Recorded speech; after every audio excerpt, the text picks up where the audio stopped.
Good morning students. आज हम लोग क्लास 10th के NCERT chapter 1 resource and development पढ़ेंगे, जो कि ज्योग्राफी पेपर का सबसे पहला चैप्टर है। सबसे पहले हम लोग इसमें देखेंगे what is geography, what is resource, what is development, ये सब चीज़ को हम लोग पढ़ना है। पूरे चैप्टर को अगर ध्यान से देखा जाए तो हम लोगों को चैप्टर 7 टॉपिक्स में डिवाइड किए गए हैं, जो कि है सबसे पहला व्हाट इज़ रिसोर्स, नेक्स्ट में है classification of a resource, third topic है resource development of a resource, चौथा में है resource planning and resource planning in India, resource conservation, land resource, land classification, land utilization, land pattern, land use pattern in India, land degradation and conservation measures of land. ये सभी topic के बाद सबसे अंतिम में एक एग्जांपल है soil in India, how many types of soil in India, what is differentiation of a different types of soil and distribution of a soil in India.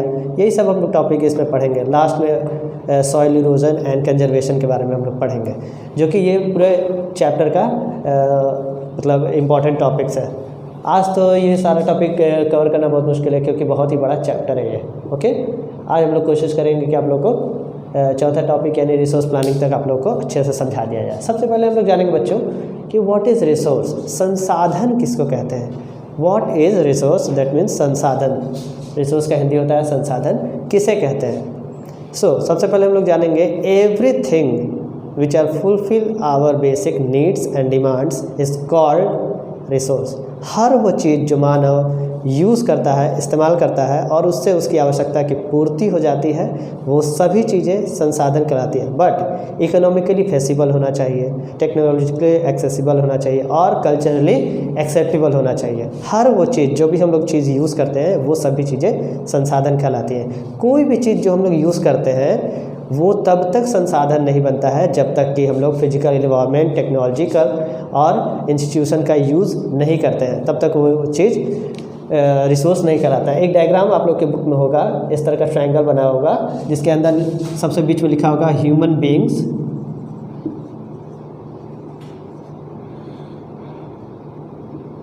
Human beings, उसके बाद होगा फिजिकल इन्वायरमेंट, फिजिकल फीचर होगा,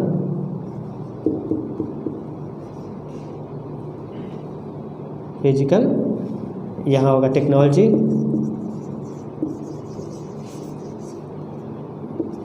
ये दो चीज़ हो गया। उसके बाद सबसे लास्ट में होगा यहाँ इंस्टीट्यूशन।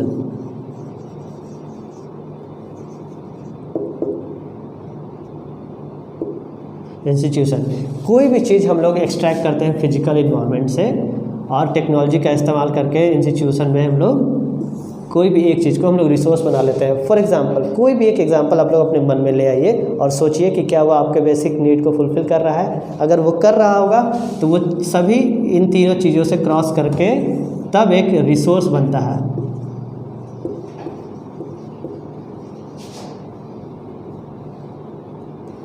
रिसोर्सेज को फॉर्म करता है। फॉर एग्जांपल, आप कोई भी एक चीज़ का नाम ले लीजिए, कोई भी एक चीज़। For example car, physical environment से हम लोग लिए आयरन, इंस्टीट्यूशन में यानी संस्थाओं में जाकर हम लोग टेक्नोलॉजी का इस्तेमाल करके हम लोगों ने कार बनाया। ये कार हमारे लिए एक रिसोर्स हो गया, जो कि हमारे बेसिक नीड को फुलफ़िल कर रहा है। हम लोग एक जगह से दूसरी जगह इजीली जा पाते हैं और आ पाते हैं। कोई भी आप एग्जांपल ले सकते हैं, जैसे कोल नेचुरल फिजिकल फीचर से हम लोग ऑब्टेन करते हैं, लेकिन उसको ऑब्टेन करने का कोई भी चीज़ यूज़ करते हैं हम लोग, वो किस चीज़ से बनता है, टेक्नोलॉजी से। ठीक है, without institution no one can build different types of technology. For example tractor, हम लोग एक्सट्रैक्ट करने के बाद कोल को एक जगह से दूसरी जगह ट्रैवल करा के मार्केट्स तक लाते हैं, वहाँ से मार्केट में बेचते हैं और सभी तरह के लोगों को पहुंचाते हैं। तो ये सभी चीज़ें बहुत इंपॉर्टेंट है, जिससे हम लोग ये पता कर सकते हैं कि कोई भी रिसोर्स कैसे डेवलप होता है, कैसे बनता है। कोई भी चीज़ हम लोगों को यूँ ही नहीं मिल जाता है। ठीक है, तो सबसे पहले ये हम लोग को जानना बहुत जरूरी था। उसके बाद सबसे इंपॉर्टेंट टॉपिक है classification of a resource. How many types of resource on the basis of different categories. There are 4 types of categories on the basis of resource classification. संसाधन को बांटने के 4 भाग हैं। सबसे पहला है on the basis of origin. On the basis of origin,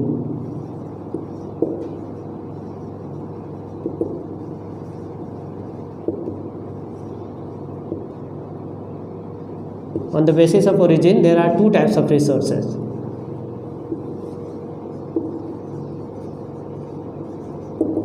biotic, abiotic.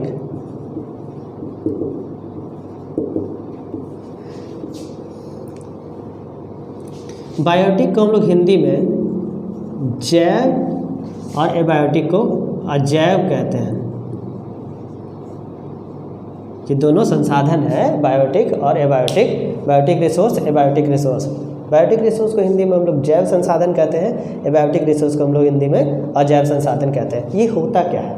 What is the definition of biotic and what is the definition of abiotic and what is the example of biotic and what is the example of abiotic? सबसे पहले हम लोग जान लेंगे biotic.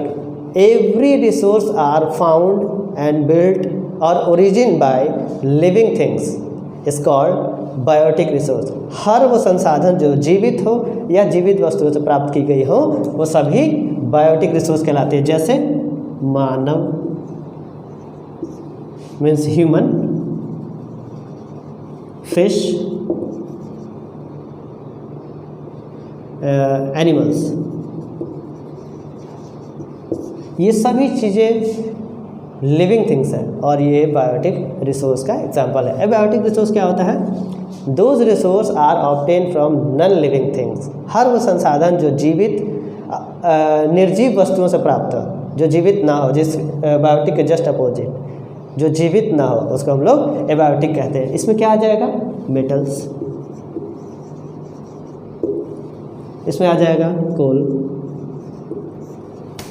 और भी कई तरह की चीज़ें इसके अंदर आ जाएंगे जिसको हम लोग एबायोटिक रिसोर्स कहते हैं। नेक्स्ट में है सबसे इम्पॉर्टेंट क्लासिफिकेशन ऑफ रिसोर्स में, नेक्स्ट में on the basis of exhaustibility, on the basis of exhaustibility.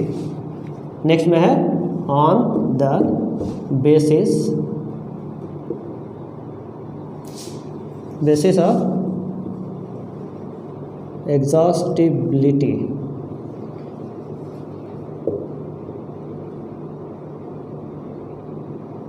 Exhaustibility. On the basis of exhaustibility, there are two types of resources. There are two types of resources. What was the name of that resources? Renewable resource, renewable and non-renewable.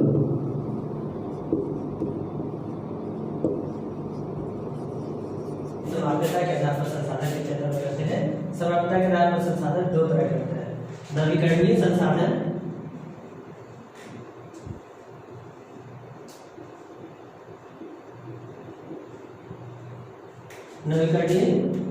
और नवीकरणीय।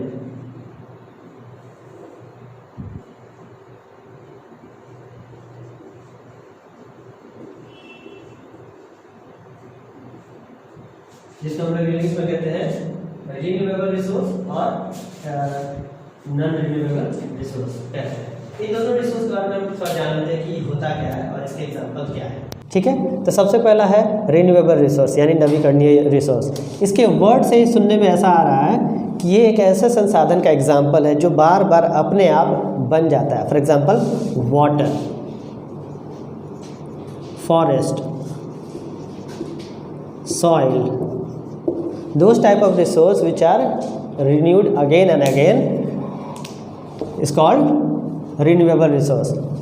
Or non-renewable resource, just opposite of renewable resource. That means these type of resource are not renewed again and again, and these type of resource are exhaustible resource also. This type of resource is called exhaustible resource, and these type of resources example are minerals, coal यानी खनिज, कोयला। These type of resources take millions of millions year to their formation, and that's why this type of resources are exhaustible resources.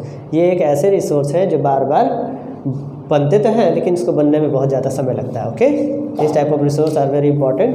And the next topic is on the basis of ownership. इसके बाद हम लोग पढ़ेंगे on the basis of ownership. This type of resource are very important to know about every student.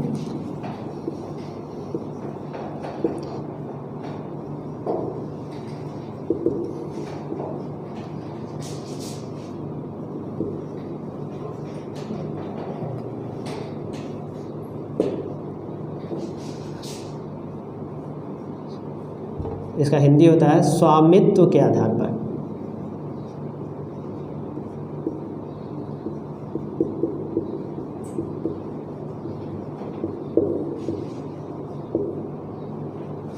स्वामित्व के आधार पर resource को 4 भागों में बांटा गया है।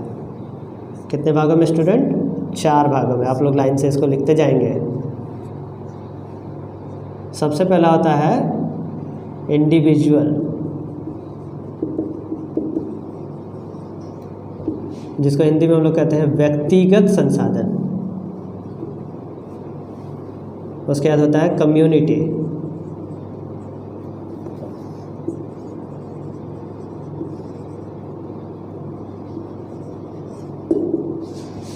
सामुदायिक संसाधन इसको हिंदी में कहते हैं। उसके बाद होता है नेशनल, उसके बाद होता है इंटरनेशनल,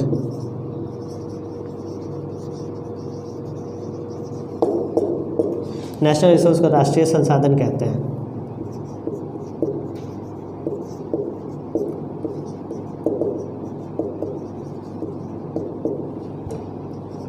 अंतर्राष्ट्रीय,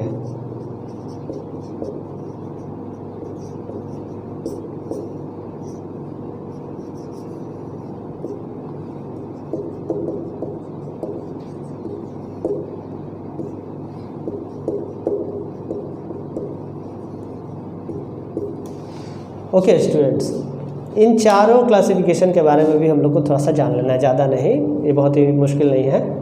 On the basis of ownership, there are 4 types of resources. Number 1, individual resources. Number 2, community resources. Number 3, national resources. Number 4, international resources.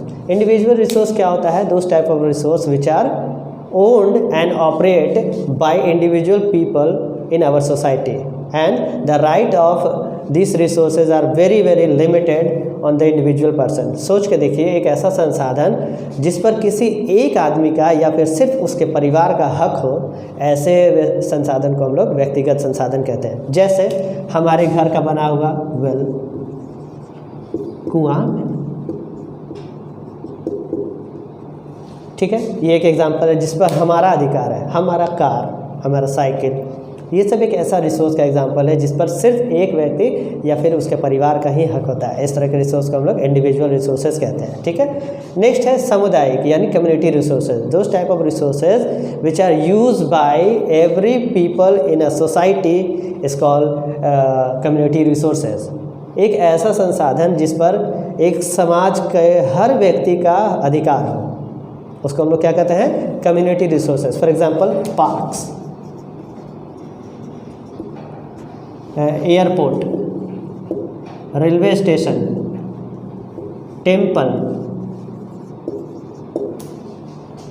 और भी बहुत सारी चीज़ें जैसे मस्जिद, गुरुद्वारे, ये सब ऐसा चीज़ है। Cinema hall, hospitals, railway station, airport, ये सब एक ऐसा रिसोर्स का एग्जांपल है जो कम्युनिटी रिसोर्स है और उस पर कम्युनिटी के हर लोगों का उतना ही अधिकार है जितना कि एक व्यक्ति का अधिकार। इस तरह के रिसोर्सेज को हम लोग कम्युनिटी रिसोर्सेज कहते हैं। फिर है नेशनल रिसोर्सेज। नेशनल रिसोर्स क्या होता है? जिसको हम लोग राष्ट्रीय संसाधन कहते हैं। So those type of resources which are found in a political boundary of any country is called national resources. एक ऐसा संसाधन जो किसी भी देश के राजनीतिक सीमा के अंदर पाए जाते हैं, उन सभी संसाधनों को राष्ट्रीय संसाधन कहते हैं, जिस पर उस देश की सरकार का पूरा हक होता है कि वो उस संसाधन का प्रयोग किस तरह से करे ताकि समाज के हर व्यक्ति को ये संसाधन मुहैया कराया जा सके। ओके, सो उस तरह के संसाधन को हम लोग राष्ट्रीय संसाधन कहते हैं। हर संसाधन का नाम हम इसके अंदर लिख सकते हैं, हर संसाधन का नाम, क्योंकि वो सभी सरकार हमें मुहैया कराती है। उसमें पार्क भी आ जाएगा, ये सब भी आ जाएंगे, ठीक है, कोयला भी, जल, ये सभी संसाधन, मतलब हर संसाधन जिसका इस्तेमाल हम लोग करते हैं जो कि political boundary of a country उसके अंदर हो, उस तरह के रिसोर्सेज को हम लोग नेशनल रिसोर्सेज कहते हैं। सबसे लास्ट में है international resources. Those type of resources which are found in the beyond 200 kilometre of a political boundary of any country is called international resources. हर वो संसाधन जो 200 किलोमीटर पॉलिटिकल बाउंड्री के बाहर ओशन में पाए जाते हैं, उन सभी रिसोर्स को हम लोग इंटरनेशनल रिसोर्सेज कहते हैं। No one can use this type of resources without permission of a United Nation और इम्पॉर्टेंट ऑर्गेनाइजेशन। कोई भी इस संसाधन का यूज़ हम लोग नहीं कर सकते हैं, और इसीलिए कोई भी ओशियन में बड़े बड़े शिप एक जगह से दूसरे जगह जाते हैं तो उन्हें हम रोक नहीं सकते हैं, क्योंकि उस जगह पर हमारा अधिकार नहीं होता है। इस तरह के रिसोर्सेज को हम लोग इंटरनेशनल रिसोर्स कहते हैं। उसके बाद हम लोग नेक्स्ट टॉपिक देखेंगे बाबू, इसको हम लोग मिटा देते हैं। नेक्स्ट टॉपिक देखते हैं।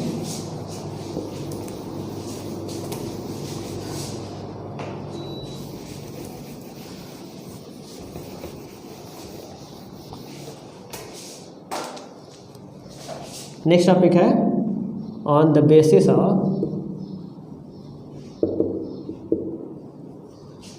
Development.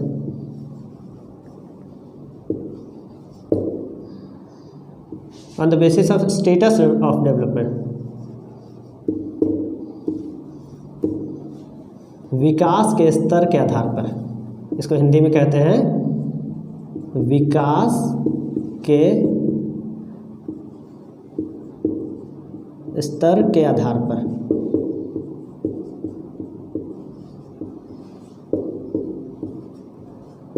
Again this type of resources are classified 3 or 4 topics. Okay, यानी विकास के स्तर के आधार पर संसाधन कितने तरह के होते हैं। तो यहाँ पर 4 तरह के संसाधन होते हैं। सबसे पहला संसाधन का नाम है potential resource. Potential resource. Second में है सबसे इम्पोर्टेंट डेवलप्ड रिसोर्स।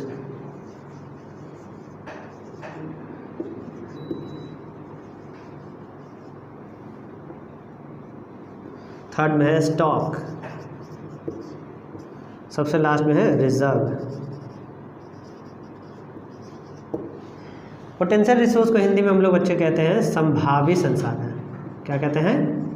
संभावी संसाधन। सभी बच्चे इंग्लिश वाले इंग्लिश में लिखेंगे और हिंदी वाले हिंदी में लिखते जाएंगे। डेवलप्ड रिसोर्स को हम लोग कहते हैं विकसित संसाधन।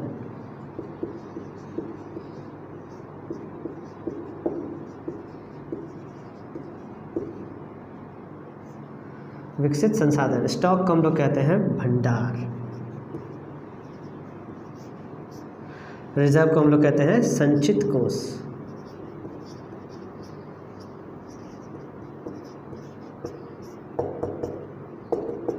सभी बच्चे इसके डेफिनेशन को समझेंगे अच्छे से और इसके एग्जाम्पल को। सबसे पहला है potential resources. Those type of resource which are found in a region but not to be use as much as possible. Okay, ये एक ऐसा संसाधन है जिसका किसी भी एक प्रदेश में पाया तो जाता है, लेकिन उसके हिसाब से हम लोग उसका इस्तेमाल नहीं कर सकते हैं जितना कि किया जाना चाहिए। फॉर एग्जांपल हम लोग क्या एग्जांपल ले सकते हैं? तो राजस्थान का एग्जांपल ले सकते हैं। राजस्थान, यहाँ पर सबसे ज़्यादा धूप और गर्मी पड़ता है, इसलिए हम लोग यहाँ पर सौर ऊर्जा यानी सोलर एनर्जी और विंड एनर्जी गुजरात में, राजस्थान में सोलर एनर्जी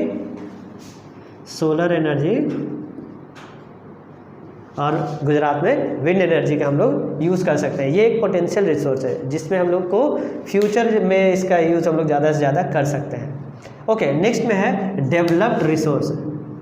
अब डेवलप्ड रिसोर्स किसको कहते हैं? Those type of resource which have amount and quality have found by scientists on a particular places is called developed resource। एक ऐसा संसाधन जो किसी भी एक प्रदेश में पाया तो जाता है, लेकिन उसकी मात्रा और क्वांटिटी मतलब उसकी गुणवत्ता और मात्रा दोनों अगर हमें पता हो किसी भी एक स्टेट का, तो हम लोग उस संसाधन को पोटेंशियल रिसोर्स कहते हैं। ठीक है, अगर हमारे पास अच्छा डेवलप टेक्नोलॉजी होगा तो हम उस जगह पर अच्छे से उस तरह के रिसोर्स को एक्सट्रैक्ट कर सकते हैं। ओके, थर्ड में है भंडार यानी स्टॉक। अब ये स्टॉक क्या होता है? This type of resource are found and use by developed technologies. Without technologies no one can use this type of resources in a particular places. For example, पानी आप लोग जानते हैं ना कि हाइड्रोजन और ऑक्सीजन के मिक्सचर से बनाया जा सकता है, लेकिन कितने लोग हैं कि ऐसा बनाया हुआ पानी पी रहे हैं? हम लोग नहीं पी रहे हैं। क्यों? क्योंकि हम लोग के पास टेक्नोलॉजिकली एक्सेसिबिलिटी नहीं है, हमारे पास टेक्नोलॉजी नहीं है, इसलिए हम लोग hydrogen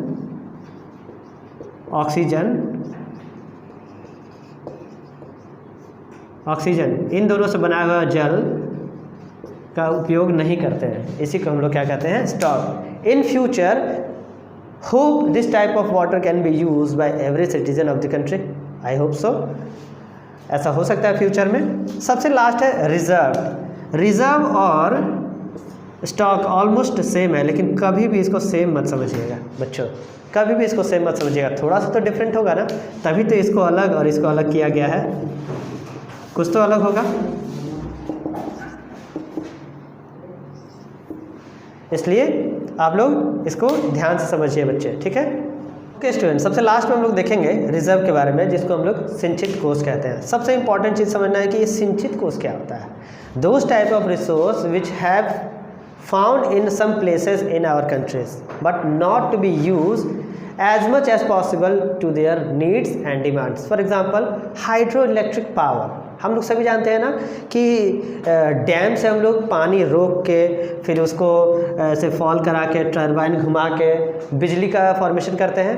Everybody knows that dams to be used as a hydroelectric power but not to be used in every state of a country, and that's why this type of resource is called a reserve resource. In future maybe the technological accessibility are developed and generate more and more power by dams, and that's why reserve are very important to be learned every student in class 10th.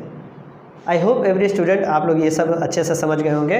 अभी हम लोगों ने classification of resource को अच्छी तरह से discuss कर लिया है। इसके बाद हम लोग क्लासिफिकेशन ऑफ रिसोर्स, जो कि आपके बुक में एक डायग्राम में ऐसे दिया हुआ है, that how many types of resources and there are human, natural, renewable, non renewable, exhaustibility, quantitative, ये सब हम लोग अभी पढ़ेंगे। नेचुरल, फिर वाइल्ड लाइफ, इस डायग्राम को अभी हम लोग बनाएंगे, आप सभी उस डायग्राम को उतार लेंगे अच्छे से, ठीक है?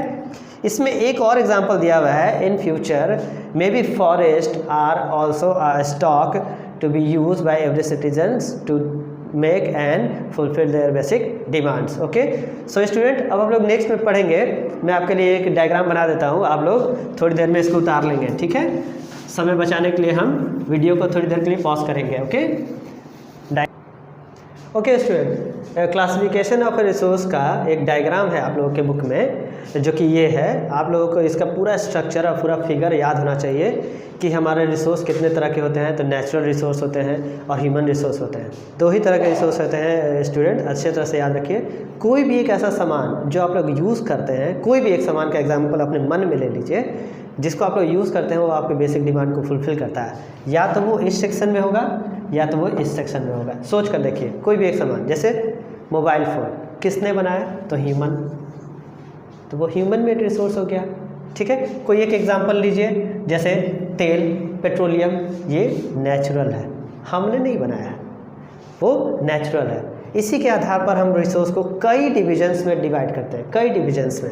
इसमें सबसे ज़्यादा डिटेल में हम लोग को ये पढ़ना है, मतलब नेचुरल पढ़ना है। Renewable resource, non renewable resource, how many types of renewable resource there are, continuous resource, biological resource. Biological resource दो तरह के होते हैं, नेचुरल वेजिटेशन और वाइल्ड लाइफ। नेचुरल वेजिटेशन को हिंदी में हम लोग कहते हैं प्राकृतिक वनस्पति, जिसको हम लोग जंगल भी कहते हैं, फॉरेस्ट इसका एग्जांपल है।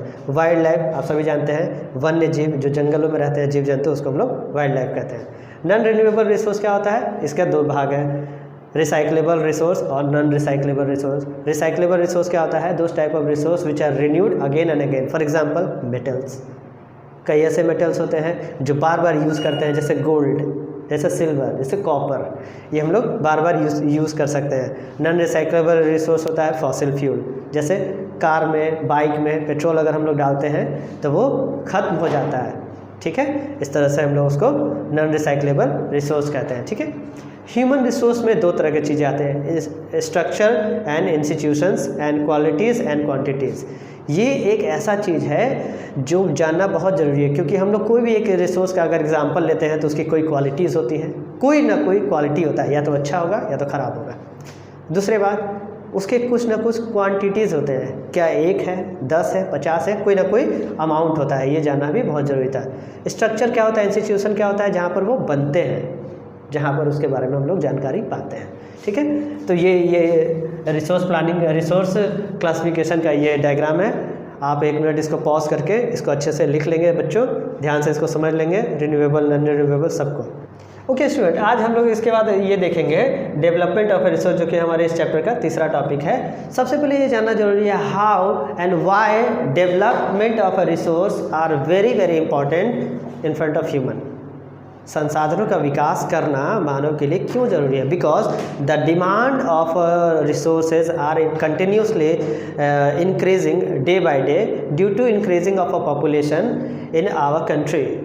हमारे देश में जनसंख्या के बढ़ने की वजह से ही संसाधन का डिमांड बढ़ रहा है, और इसी के लिए हमें संसाधनों का विकास करना बहुत ज़रूरी है, डेवलपमेंट ऑफ रिसोर्स करना बहुत ज़रूरी है। बट किस तरह का डेवलपमेंट करना चाहिए हमें? आखिर डेवलपमेंट करना है तो किस तरह का डेवलपमेंट करना चाहिए?